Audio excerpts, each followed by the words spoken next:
And I wanted to be that. And I tried, and I found out that it didn't light me up. It was, like I got everything done. It was fine, but nobody wants a life of fine. You want something that's like getting you out of bed, like making you so excited. And then in that company specifically, I really realized that you don't have to be special to own a business. Like you don't have to have a degree in business to be able to run a business. Right. Once you have these like life skills that can translate into whatever type of thing you want to do, you can be successful. Welcome to Her Purpose, the podcast where together we dive into the inspiring journeys of women who are living out their purpose, not just for themselves, but in a way that serves others and creates lasting impact. I'm your host, Kendra Morris, and I'm here to share stories of women who've discovered their passions, overcome obstacles, and found fulfillment in stepping into the work that they know they were meant to do. In each episode, we'll explore what it means to live fully, embrace your unique gifts, discover the purpose in past experiences, often painful ones, and use them to make a difference in the world. So if you're ready to be inspired and empowered to pursue your own path of meaningful purpose, then you're in the right place. Let's get started. And remember, let no one clip your wings. After over a decade as a teacher, Briana felt a deep pull towards something greater. Her lifelong passion for connecting people with horses. She owned her own horse property, but she dreamed of turning it into more than just her own riding space, but a place where others could experience the joy of working with horses. It wasn't until she was introduced to network marketing that she realized that she did have the ability to build a business around something that she truly loved. She took the leap. She left the classroom behind, and now she offers horse lessons, riding experiences, and leasing opportunities. She wakes up every day feeling fulfilled, doing work that fuels her soul and impacts so many others. In this episode, Briana shares what it took to make that transition, the lessons that she learned along the way, the things that maybe didn't work, and how pursuing her passion has absolutely changed her life. If you've ever felt stuck in a career that no longer lights you up, this conversation will inspire you to take the reins on your own purpose-driven journey. I am so excited to talk to you today. So I've known you for so long. I feel like I've known you for so many years. I've been around you at barrel races. I've been at your place for clinics. Recently, I had my daughter take a lesson with you, and I saw an entirely different version of you that I had never seen before. I just saw you in your element. The best way I can describe it, I was like, oh my gosh, this is a different person than I know, but like you loved helping my daughter with her pony and working with her and seeing her light up and just the way you communicated with her. I was like, oh, she's in her element. Well, I recently decided to start doing this podcast. I want to bring stories of women living in their purpose to life. And you were one of the first people that I thought of because I just remembered realizing how much this job that you do meant to you. I could see that like just so clearly. So when I know horses obviously are a passion of yours, but when did you decide you wanted to have some kind of a career or do something with helping people with their horses? Well, first of all, Berkeley was so incredibly easy to teach because she's a doll, and what a lucky mom and lucky dad Dan is for her. Like, what a sweetheart. She made my job very easy, as did you. You kind of let me do my thing, which was so valuable. In the sporting world and in the horse world, we encounter a lot of parents that maybe like to say and teach at the same time. So it was really fun and special to get to work with her. So thank you for letting me work with her. And I'm just glad that you guys all had a good time. But so I was a school there'll be more. She has, just so you know, she has asked, when does she get to go back to Briana? So I mean, that's super cool. I love it. And I love that she was like into the homework, right? Like when are we ever like, yes, I can't wait to go home and do my homework, right? So that was super cool. So anyhow, I was a school teacher prior to owning Sunhaven. So I taught middle school special ed online for the most part, and then previously in the classroom.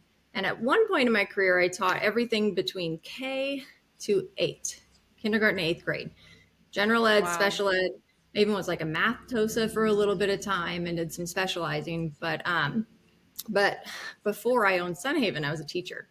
And so it was a very natural shift to want to incorporate all of my skills as being a teacher into something that I love, which is horses and horseback riding. And like the sentence that I always kind of strive for when I opened my business was connecting people to horses.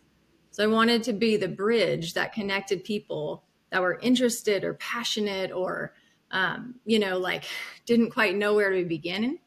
And I wanted to provide that interaction and that experience. And then, so the win was when I was teaching, and it was maybe like 2013, something around there ish, maybe a little bit earlier. And then specifically, even to back up from that, but that's kind of when I had the thought in my head, like I could do this. I could build a business based on what I love and my degree and what I had been doing for a little bit. But the why, that is something that you might be very interested in, is that I had been introduced to network marketing. And in network marketing, interesting. yeah, oh yeah. And so it was very early, like right after Chad and I got married. And his brother introduced us to this network marketing company. And long story short, it ended up not being for us, but it was great. The thing it introduced me to was the books and the like personal development. And I remember reading like Absolutely. How to Win Friends and Influence People and like all of those classics, and like a Tony Robbins book that was like 600 pages or something.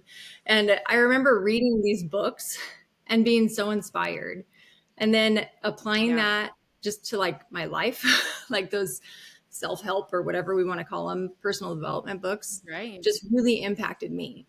And then fast forward a few different years, my best friend from college introduced me to a second network marketing company. And we were a part of that and Oh my gosh, made, wild. I know, it's wild. And so I did that not know second that. That one, is funny. I actually made a little bit of money, like not much, like, but I got a couple residual checks and continued my like reading journey and read a lot and learned a ton from her and all of the people that I worked with. And then in that company specifically, I really realized that you don't have to be special to own a business.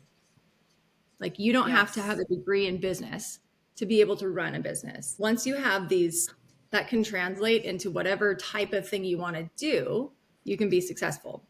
And so that second network marketing business also didn't work out for me, but gave me the like personal courage and the whatever to pursue Sunhaven. And so then in 2018, officially opened my doors, had all of my insurance, had all of my, legal things going, the LLC. I had, a ton of help from our equine lawyer. And so everything was like full swing in 2018. And so now it's So 2020. 2013 to 2018. So that's 5 years, right? Yeah. So 5 years from when the seed was planted to when it went live.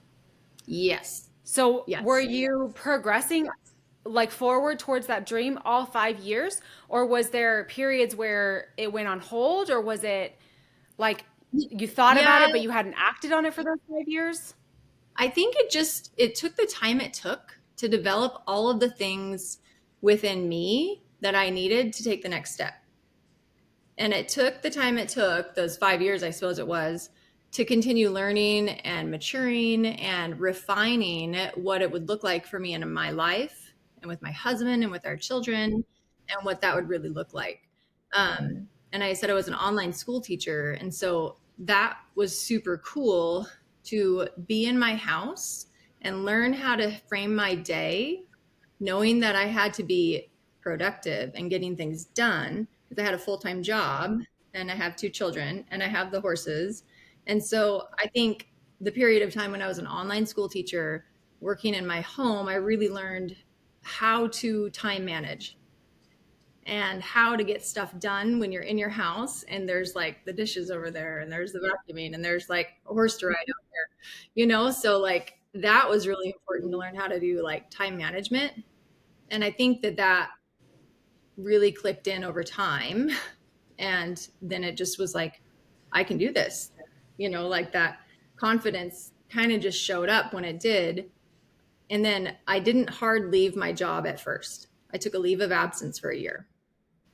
And that gave me the like insurance policy of having a teaching job while I took this year to try and get my feet a little bit wet, build, a few clients and see if it was going to work out. And it totally worked out. Right. So Yeah. yeah, how long? So when you first got started and you're trying to find clients, or you're not sure if you can do this, struggling, like what were you thinking at that time? Were you waffling between like, oh, I got this, and like, oh my gosh, what if it doesn't work? I talked about books. One of the books that I really love and I still continue to read every so often is The Secret and the Law of Attraction. So I always had the belief, I have this. I know I'm going to build this. This is what I am going to do. This is what I have done, right? Talking about things in the past or present tense really helped me. So um maybe it was just like blind optimism. I don't know, but no, I never was like, this isn't going to work out. You do have the first couple of years when I was in business at Sunhaven, you say yes to every client. You say yes to weekends. You say yes to 6 p.m. at night. You say yes to whatever time, and you miss family things and you do whatever you have to do. You host groups on a day that maybe there's another family thing, but you choose to do the things to propel the business forward. And so those first couple of years, you work all the time and you say yes. Um, and it's so fun because you're so excited that you're actually doing the thing you love to do. And you would probably do the thing for free, right? Like for my whole life, I've had horses. And if anybody ever wants to ride, I'm like, yeah, let's do this. Let's have some fun. Let's go for a trail ride or let's ride in the arena, whatever. And I did that for my whole life until I realized, you know, people like this. I can provide this as a service and people will love it. People will have fun. They'll learn, they'll get an experience. And then I'm happy for sharing my passion. Plus, I'm supporting my family and supporting, a life that I want to build. Um, so yeah, the That so secret. that for those years, go ahead. Oh, just like, I'm sure you've read it, but like you should read it again. It's Oh really yeah. good. Oh It's an yeah. easy, easy read. Hmm. Oh my gosh, I've always said that network marketing, what I've loved so much about network marketing is the books that you read, the people that you Hmm. meet, and the books that you read, and the way they shape the way you think about life. They change Hmm. the entire way you think about life. And it opens up doors of possibility that you never had prior to those types of books and that type of an environment, because you're surrounded by the dreamers, the doers, the what if this is, like, what if we could do it a different way? What if we could live life a different way? What if we could live life on our terms, do things that we're Right. passionate about, make an impact in the world. Like, so I was going Mhm. to ask you about those years when you, between 2013 and 2018, when you're still teaching, were you, prior to 2013, you probably thought, this is my job, this is my career. But like in that time period after, maybe I could do something different.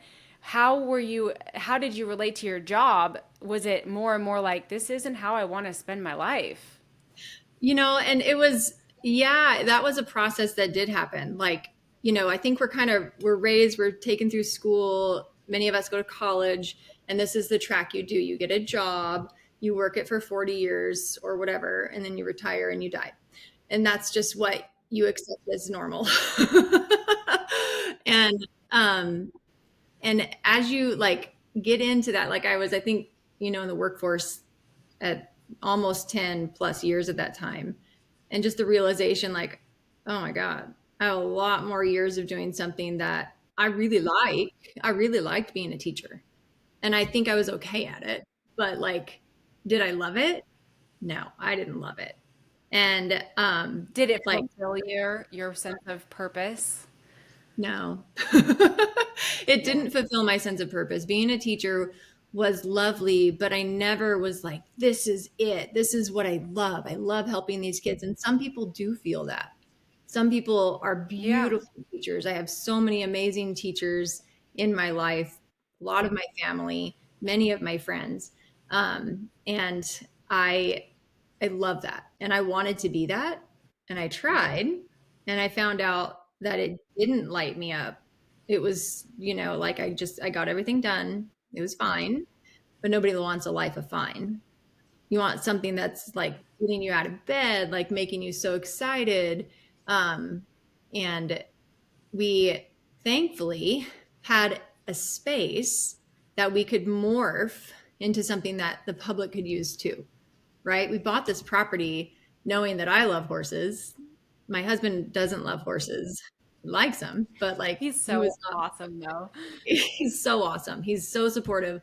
Um, I mean, he's so supportive. I can see that from the outside. We haven't done like a lot of life together necessarily, but I can absolutely see that he's incredibly supportive, even though he's Absolutely. not a horse guy. He's Yeah. not a horse guy. And so then for us as a couple to purchase this property was totally out of his wheelhouse. And so, but ever since then, it has morphed on down to what it is now. And we have a space that is safe for people to ride and to learn, and a community that has built around that that reflects those qualities too. So, Yeah. So when you bought the property, you had no idea you planned to build this business there. no, I had no idea. I just knew that I was horse crazy and I love horses and I love horseback riding.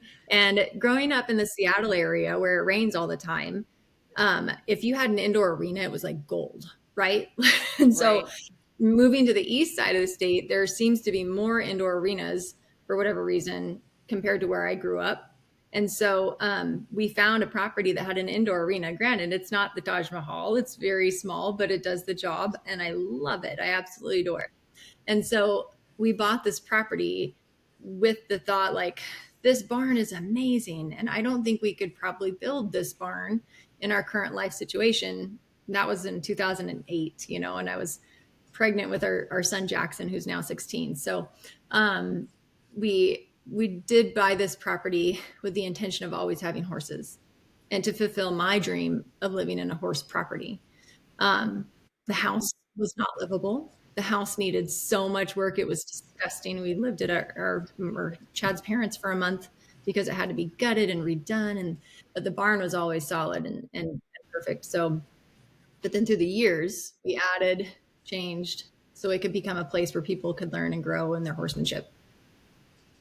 So now you're teaching all ages of people. How Mhm. is it like every day? Do you feel like you're living out what you were meant to do on this earth?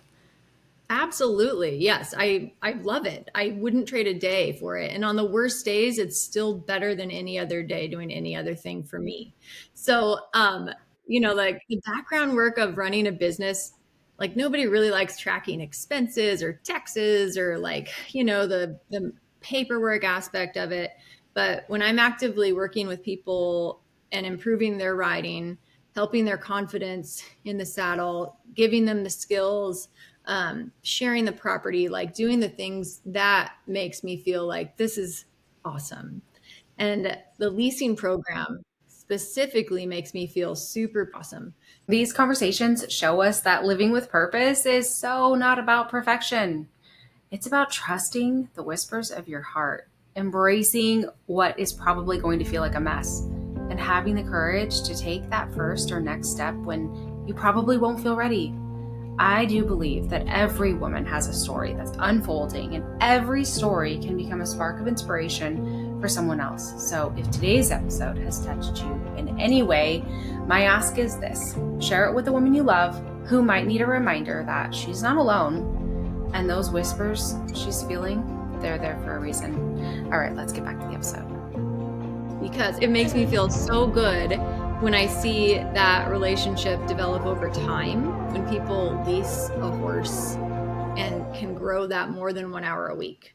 I love teaching lessons, but there's something special about seeing the same horse and the same rider like go through a journey together that is longer than an hour. That's, like a month, 6 months, a year. How does that work? So, they're your horses and you're leasing them to people, but you're retaining like response you have them on your property, they come when they want. How does that work? Yeah, so it's an on-site lease and it's monthly. So the client decides they want to lease a horse, and then it's kind of matchmaking slash based on availability of any horse that I have that is available to lease. And then they can come out during my open hours. and ride, to their heart's content. And they have to be current clients. So I have to be already having a relationship with them, know that they're trustworthy, know that their skills have progressed to a certain level, that I don't need to be with them the entire time that they're with the horse. So, but it's great. You get to see growth, you get to see change over time and the relationship with the horse. And, growing up in the horse world myself, like that was so incredibly huge. Like I loved the horses that I got to grow up with and to ride and to show and to race and to compete on. So I wanted to provide that for people who, for whatever reason, don't live on a horse property or don't want to pursue boarding, or maybe just this part of their life or their journey is something that they don't have to be completely responsible for all the time. So yeah, so Right. leasing is super special and super fun. So And are they hauling and competing on horses, or is it all on your property? it's mostly on my property. I don't want to be a trainer that takes people to races or that takes people to events. Like my family time, for me is at the paramount for the weekends, right? I like to go to races with my daughter, few close friends. Once a year or so, I'm happy to take clients to a race, and I totally have enjoyed that, or to an event. Other clients, we've gone to clinics together. It's been fun. But um, as a whole for the program, it is an on-site lease.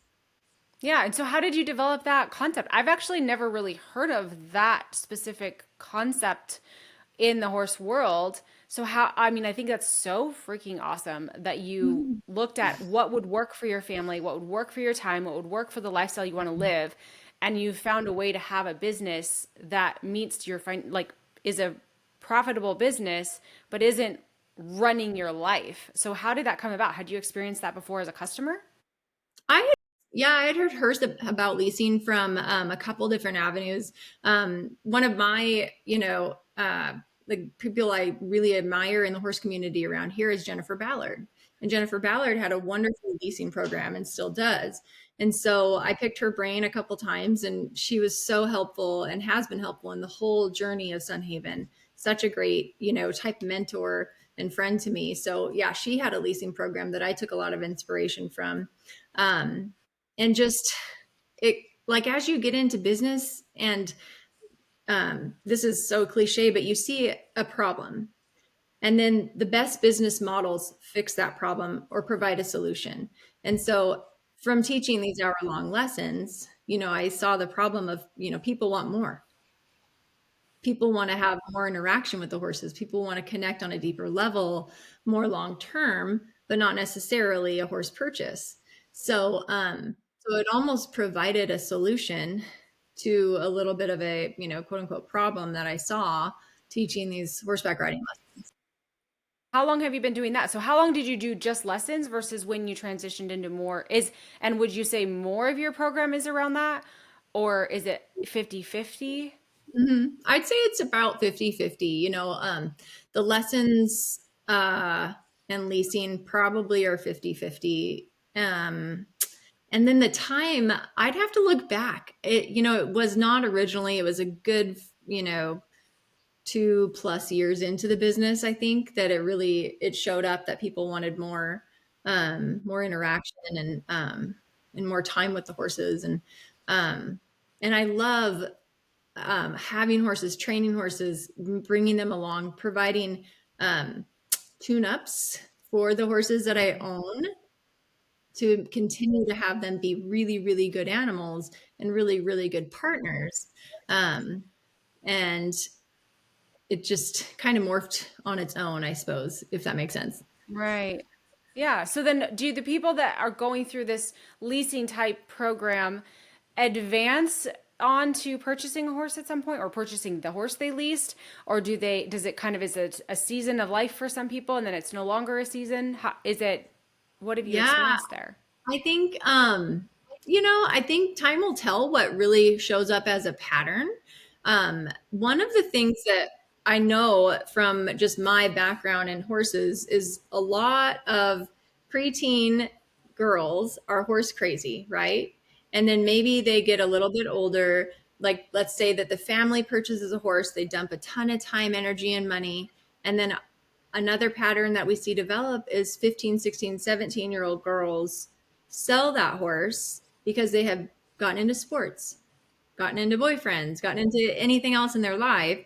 And then the horse goes down the road. And then what a, just, it's a life mountain to climb for the families that have to do this. And then the horses always, or been rehomed, and that's always a hassle. And so I really thought of that time in life specifically and how many people I had seen gone through this to provide another solution for that too.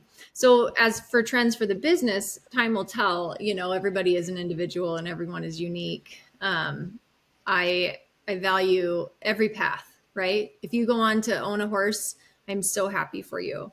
If you go on and, go into a different path, I'm so happy for you and so happy to have been part of your journey. So it is not successful just to go on to horse ownership.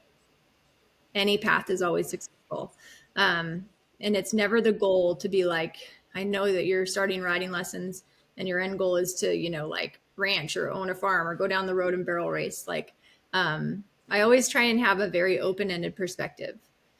Like, Yeah. children may come to us for horseback riding lessons for exposure, similar to swimming lessons, right? Adults may come to us to gain confidence, get that confidence, and then graduate on to whatever they do. Some people might stay with us for years and years and years and continue to learn, grow, and like vibe with our, flavor out here at Sunhaven. So any interaction is fabulous. Like I said, I've never heard of that. So that's so, and then as far as like marketing that side of your program, I've never seen that. We're friends on Facebook, so I'm sure I'm not seeing all of your marketing, but how do you go about marketing that side of it? Is it all just relational? I'm guessing it's all just relational. Yeah, it absolutely is. At the beginning of the business, I did a lot of Facebook, a lot of Instagram. I made a goal for myself to post something each and every day. And then a few years in, I started, getting less and less and less. And then I have a website, which is wonderful, and it's really not updated because I do the marketing end and the technology end less and less and less because the days are full of interacting with the people and the horses. And the word of mouth, honestly, has been the biggest continuing factor. And I think that just stems from treating people well, right? Like when you treat people well, when you Right. put people first, when you honor them and their individualness, then it seems to create more interactions with other new people. I would like to get back to like more updating the website, more marketing, trying to spread the word that we do leasing. But then it becomes like I only have X amount of horses, you know what I mean? And there's only so many hours of the day. And so the fullness becomes a limiting factor. Well, I've heard the better you are at providing a service, the less you have to be good at marketing. And Hmm. that's essentially what you've seen is the better service you've provided, the more your customers that you've provided that service to are marketing for you. I see you tagged we live in the same area, so I see you tagged in the Chini Moms group as Hmm. when people say, "Do you know anyone that does this?" I see you tagged and I tag Hmm. you but I see that. And so you've obviously built that over time, built that know, like, and trust with your customers so that they Hmm. tell other people, we had a good experience. You should go there too. Yeah, I've watched it grow. So you've started it in, let's see, 2018. So that's 2 years after we moved to this house. So Hmm. I think I've watched the whole like growth process of your program. I'm pretty Wow. sure I knew about it pretty early on. Hmm. And it's been so fun to be a part of your play days and all of that. But yeah, it's really, really neat. Super inspiring. Well, thank you. I'm so glad that you've been a part. Yeah. Do you think that there's, as far as like other people that are feeling like they'd like to pursue something like this, like what advice would you give? Oh, I would just say that you should find something you would do for free. Find what you just love, love, love to do and think about a way to monetize it. How can you make a living or how can you support yourself by doing something that you already think is so cool that you would do it anyway. And if you can find something that you love that much and that you honestly would continue to do regardless of the paycheck, then that is what you should pursue. I think a lot of people feel Right. stuck within their jobs, and there's value to the job. There's value to the 9 to 5 getting paid and getting your bills paid. But the opportunity will present itself if you feel like it is worthwhile and you believe in yourself, right? So I guess my advice would be think of what you love, believe in yourself, know that it's possible for you, and it's just a decision away. Was there any time where, like, or any season where you were looking for ways to monetize with the horses that didn't work? Like, were there things that you kind of, when you first learned about maybe the possibility, did you go straight to, I want to teach horse lessons? Or were there things in there that you tried that weren't quite the right fit? Does that make sense? Yes, it absolutely does. And when I opened my business, I didn't see horseback riding lessons like Western riding as my main bread and butter. What I saw and what I wanted to build was a horseback yoga business. I loved horseback yoga and I still love horseback yoga. But horseback, this is like almost embarrassing. I get so tired. Like, try teaching horseback yoga for more than like 2 hours a day. It just got to be Oh, like so physically exhausting for me. And I right. did like two 4-H camps in Sandpoint, and I think one or two 4-H camps in Spokane, just primarily horseback yoga. And I mean, like, I would need like a week off after. I was so exhausted. So, Really? so for me to think realistically, I can I remember those. yeah, and and horseback yoga was magical. Like we were featured in a couple of magazines. We had the Spokesman news article. Like we had all this exciting press and these beautiful photographs of myself and all of these wonderful people coming out and doing horseback yoga. But truly, it was super tiring. And That's so interesting. I couldn't see doing it. Plus, coupled with the fact that it is so expensive to insure. Like the insurance for horseback yoga was out the door. And horseback riding, anything insurance is out the door expensive. If you are wondering to get into a horse business, highly encourage you to get as much insurance as you can. But just know that you will be paying a lot of money for it because it involves horses. And so then trying to insure horseback yoga, which is very not widely known, which is very dangerous, even though it was done at a standstill, coupled with the fact that I was just exhausted. That is something that I loved. I tried. It worked for a while, but then continuing on didn't seem like the best choice for the business. Right. Right. And I think you hear that all the time, like find the thing that you would do for free, but there's always a little bit of a finesse there. Like you have to try it, see how it works, try it on for size. How does it feel in my day-to-day life? And then is this practical ongoing? And I think it's really important to know that very few people are the very first thing they try to do in pursuing a passion and making a business out of a passion or just pursuing any passion, it's very unlikely that it's going to look exactly how you think it's going to look when you start. You just have to start, right? Yep, you absolutely do. Um, and another thing that I thought I wanted to do was host more events.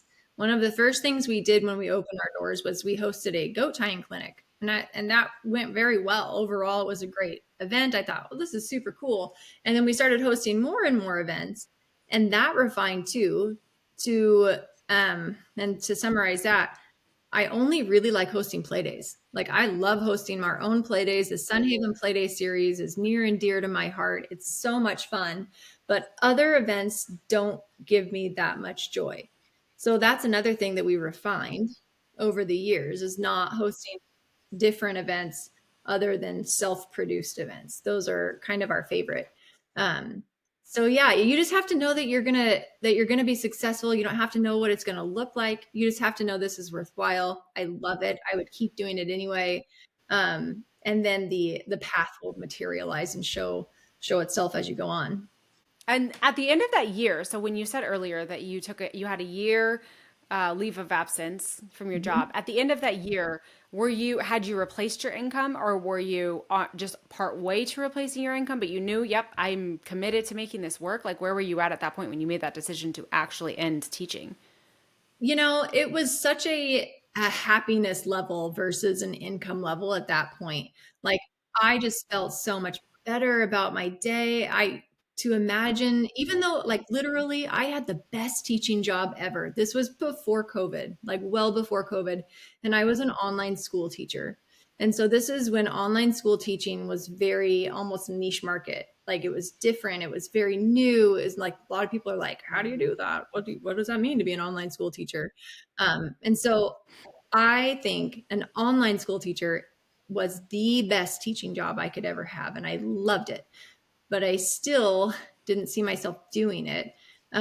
And so at the end of that year, after I had taken my leave of absence, to think about going back to that teaching job, even though it was the best teaching job, I didn't think it was the best reality for me, especially since I had spent this year doing something that was so fun and that I absolutely loved. So I could not think about even going back. um, and I loved my coworkers. I did not love being a teacher. I liked being a teacher, but I loved spending my days out in the arena. And so, no, I had not replaced my income in that first year, but it didn't take long. It maybe took a couple years to replace my teaching salary. Um, but but the happiness level, Yeah. So before you were introduced to network marketing, did you believe that you had a fulfilling job? Did you feel like, did you even think about like what life would look like if I was living it on purpose versus just no, living it the way the status quo? no, I didn't. Like, I remember being in a conference in like a big like concert, something in like an arena, and there was music and it was dark and it was like a rock concert, but it was like a network marketing, Oh yeah, uh, they're the best. assembly. Anyway, and there were these videos about these lifestyles that I had never even dreamed possible. And I remember being like, I've never even thought about that. like, like I've never Yeah, even thought about not being a middle class, like go to work 40 hours a week and then that's what you do. Like, I honestly remember being like, never even thought that like normal people could have yachts or like something so far out of the norm. Now, like, we certainly don't have a yacht. We right. certainly are still middle class, but like I love what I do. But yeah, those the conferences. I No, I had never even thought about not being a teacher. I'd never thought about owning a business. Absolutely. So I totally value and totally respect the profession of network marketing. And I've been saddened recently about all of the network marketing companies that are going a different route. And I so I know. really feel for all those people because that was a huge, that was so cool, right? The fact that the 31s and the advocates and that has gone a different direction makes me really sad because I do really value Yeah. that profession, and what you do is so inspiring and so amazing. So I just hope that that continues. It's a really interesting time. I don't think there's ever been a time where we've seen this many companies transition the way that they're transitioning. And I'm so confident in my company, Nat, although no one ever knows the future.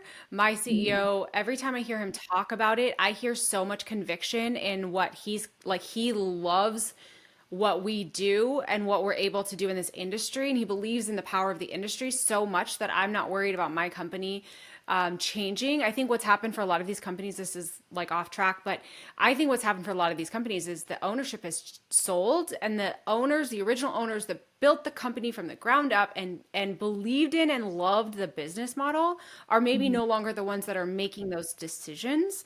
And that's where the people that are making the decisions aren't as haven't been had their life changed by this industry. That's what I Mm. believe is happening with a lot of them. The economy's in a heart is in a different place than it's been before. Macroeconomics are where they are. It's not the easiest place or time to be in business. Not that it's impossible. So a lot of these companies are making decisions that they maybe wouldn't have made 5 years ago. But Right. I think it's the people that are making the decisions that don't see what's the special side of this industry of network marketing. Mhm. that just opens up your mind. Like I was curious earlier, thinking, listening to you, thinking, had you had anyone in your family ever do any other business, be in business for themselves? Had you even seen anyone be a business owner prior to being exposed to network marketing? Not in my direct family, no. We have teachers, construction, concrete. My mom worked for a pumpkin patch growing up called Farmer Dan's. And Cute. and so Dan was the farm owner. And so that's the only person in my like quick recall, that I can think of that was a business owner. My aunt worked at the post office, and I had my uncle was a salesman and or Corps of Engineers. So no, I can't think of anybody in my direct family that was an entrepreneur. Um, and I absolutely love it. I love owning my own business. I love setting my schedule to the best that I can, and I love being the boss, being in charge, and Yeah. it's just so fun. What What's the saying? I like being the boss, and that way I decide the 80 hours a week I work Right, exactly. instead of the Yeah, 40. yeah. You work a lot. You really, really work a lot. And you never really don't work. Like you're always like kind of half in the door. But again, when you love it, it feels better. It Yeah. also, like you have to set boundaries, you have to have family time. But yes, as an entrepreneur, you're gonna work a lot, but you're going to love it. It's going to be fun. And it's such more of a sense of satisfaction. Like when you're the person that is putting in the work and you see the benefit of it, when you see the people grow, when you see the smiles, when you see the growth in the saddle, and the horse get better after tune-ups, right? When you see those milestones and then you reap the reward of all of that personal satisfaction, like it is so worthwhile. Right. I can't remember the quote exactly. It's something like you're doing work you don't care about for people you don't care about. Mhm. And if you're working a job, and on a mission you're not invested in. And when you're running your own business, it's work you care about. It's people you genuinely care about. It's a mission you are passionate about. And it's a fulfillment a sense of fulfillment I have always said in what I do with network marketing is I have a feeling of fulfillment that I've never experienced in any other job. I don't really Mhm. even feel like what I do is a job. It's just Mhm. different when you feel like you're doing meaningful work. But there's a lot of different things that can be meaningful work. It's whatever you feel like is in your heart that you were meant Mhm. to do. So Right. it's like for you, it's helping people with horses, and that's so Mhm. amazing. And I'm Mhm. so grateful for network marketing for how much it shows you is possible because I'm like Mhm. you. I didn't grow up in a family that owned businesses. Everyone in my family has a job. It's just an interesting thing to realize Mhm. that, there's other ways to make a living than just, having a Mhm. job. So, Right. but it's so much to me, it's not even about the money. Like what I do, I had never fell in love with what I do for the money. It's the sense of Mhm. fulfillment that I love. Right. So, And when you do those things, when you find something that is so, like, you just are so passionate about it, the money will follow. You know what I mean? Like, so if the values are there, if the heart, if the intention matches what people want and what people need, then, the money will fall into mhm. place. You have to have that confidence, like when I feel is worthwhile and this will help. And then everything will kind of click in after that. Like they think the values need to happen first, and the reason why needs to happen first. Right. When you're a person that's thinking about how do I start a business? How do I go into business for myself, doing something I'm passionate about? There's a lot of things out there that say find other people that are doing something and copy what they did and Right. see if that works. And I think that there's nothing wrong with that. Like there's nothing wrong about any avenue a person takes. I'm just curious for you if you ever had anything that you tried that you were like, I'm only doing this because I think it might work to make an income, but it's maybe not like a part of this that I'd like just genuinely love and would do for free. Like were there any things that you did you're like, I would not do this for free? Like boarding, let's just say boarding other people's horses and cleaning stalls. Like I would not clean someone else's stall for free, but maybe people make money doing that. So maybe I'll try it. And then you try it and you're like, Right. this sucks. Not doing this. Well, Like that, you kind bring of up along those boarding. lines. Yeah, no, thank you for explaining that. Yeah, and boarding is something that I just do on a very small scale, and I don't want to do it on a larger scale. I love boarding for the two people Right. that I currently have, but like that type of Mhm. a first income, I suppose would fall into that question. Like that is not my jam. I don't want to have 30 Yeah. horses, with 30 other people coming at all hours. And the reason is funny too. So I'm a horse person, you're a horse person. If I'm ever boarding my horse, like I want access to the horsey all the time, like 24/7. Yeah. But myself as a human, as a property owner, I don't want people on my property Mhm. 24/7. That kind of drives me nuts. I need Right. some peace, right? So I have open hours, and that's for my leasing people and Mm. for the people who board here. But they're restrictive. And so it fits me. It fits my vibe as a person who needs peace and who needs some quiet on her own Yeah. property. And it fits my family that they need, we need time by ourselves. And it fits the wonderful humans that I've attracted into my life that lease or board. And these restrictive hours vibe with everybody. But I always take a step back Right. and it's like, but if I was boarding a horse, I'd want to have access to them at 11:30 at night. And why can't I go to the barn 11? Like me. Right. So that's kind of why I don't pursue horse boarding is because in my Did mind, you do it? no, well, I guess, I mean, I boarded a few short term. A Mhm. long time ago, I boarded a couple horses, and that actually worked out fine. But the two that I have now are perfect. But I will not probably add any more at this time unless I have a change of heart or maybe some offsite property. I don't, you know what I mean? Like I don't even know what's in the future. So, but this in my current state, I'm not going to be boarding a lot of horses. What are those hours? I'm so curious. I want to know. It totally depends on the family schedule. So I publish a schedule every Monday, and it's based Oh. on, do we have a home football game with the Cougs and Pullman on this Saturday, or do we have, a family event that's coming up that I need to plan around? So they're different every week based on our family schedule. And our son And does then you send football. that out like as an email? Yeah, it's like a text. Oh, Mhm. okay. I see. So you're only open when you're home on the property. Pretty much. Yeah, smart. That's Mhm. really smart. Yeah. And how late into the evening? Like what's the Usually 7. 7? I see. Yeah. Gotcha. Because I feed dinner at 7 mostly. Right. We have horses and we have property and we have people that have asked us like, would you board? And we've talked about it and we've Mhm. always said, I don't like we love people, but we Yeah. would not love people around all the time. Right. Yes. So Exactly. I've never even thought of that. Like having Mhm. hours. That's Mhm. smart.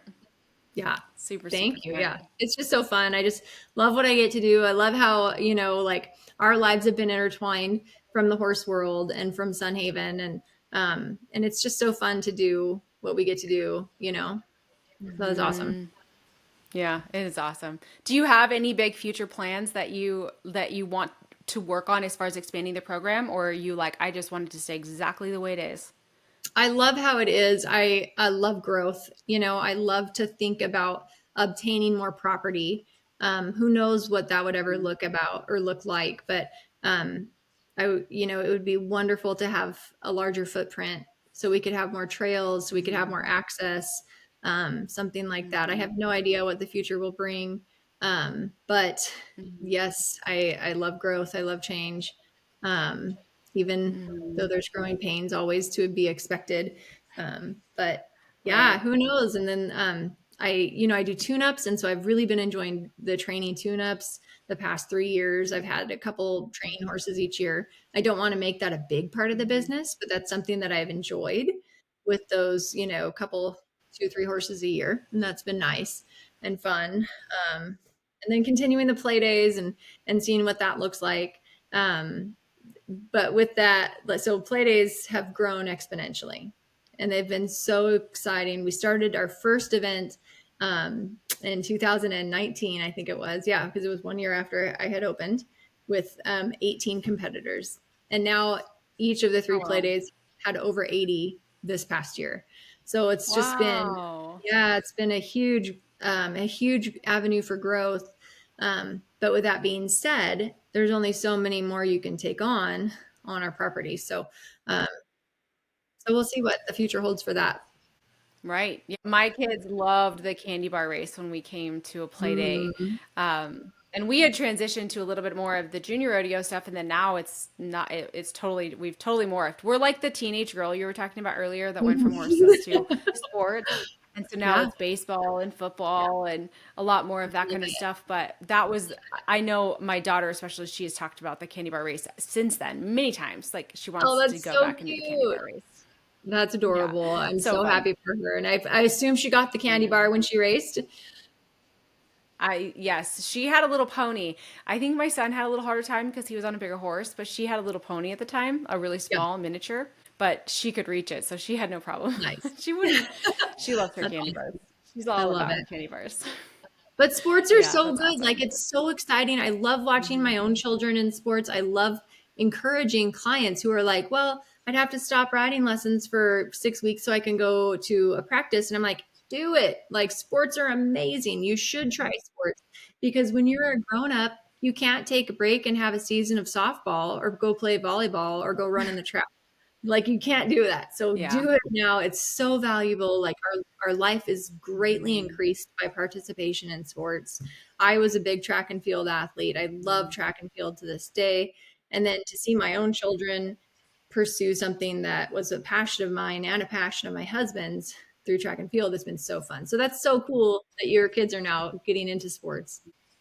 Yeah, Kanan has tried everything. Well, maybe not. He's not tried everything. It seems like he's been trying things and learning, like, oh, soccer. I really want to do soccer. Oh, wait, maybe soccer's not for me. I really want to Woo! do wrestling. Oh, wait, maybe that's, he's just really learning what he likes and getting experience in several different sports. He's really excelling in baseball and seems to really enjoy baseball and obviously football, flag football. But yeah, it's so interesting to watch him grow as a little human, and different aspects of sports show you different aspects of life that you wouldn't know about if it weren't for the sports. Absolutely. Yeah, it's so valuable. It can teach us Yeah. so much. And we don't want to be in one track right away, right? Like you have to try all those different things, horseback riding, football, all the things, to continue going on. Well, I think the last thing that I Yes. would just really love to end on is, what I know I kind of asked you this a little bit earlier, but like, what advice would you give to the person that is in a job but has this idea of something that they could maybe pursue? What would you say to Mhm. that person? I would say go for it, and that you don't have to have all the answers. You just have to have the intention and the energy to get it started, and everything else will fall into place. But just to believe in yourself and just to know that you don't have to have all the answers. And it's hard for people who are planners and people who are type A that need to see like A, B, then C, and D, and E. But that doesn't actually have to happen. You don't actually have to know how you're going to do something. You just have to know that you're going to do it. So that's what I would say. Right. Absolutely. Mhm. Awesome. Well, thank you. I'm so glad to have had you on today to be my first podcast interviewee. Anyone that's listening, I'm going to share your social contacts in the description or wherever the link is, so that you can reach out. If you're local, then go check out Sunhaven. It's an amazing facility. She is the best that I know as far as helping people with their horses. Like I said, when I watched you, I just watched a different person. Not that there's anything wrong with the person I see on a regular basis. I just saw you light up in a way that I had not seen in Mhm. any other environment. And I was like, she is so in her element. So if you're looking for someone that loves helping people with horses, then this is your gal. So thank you so Oh, much. thank And you. I feel I so look good forward to to have seeing been you on again. this. You did a wonderful job. I think you're a natural at, interviewing people. You've got a bright future in this podcast, my dear Kendra. Thank you. Your dream, your voice, your way of showing up in the world, and the impact that you are meant to make to serve others matters more than you'll likely ever realize. Keep taking those brave steps forward. The world needs exactly what only you can give. Thank you from the bottom of my heart for being a part of our community. Until next time, stay true to yourself, stay purposeful, and as always, let no one clip your wings.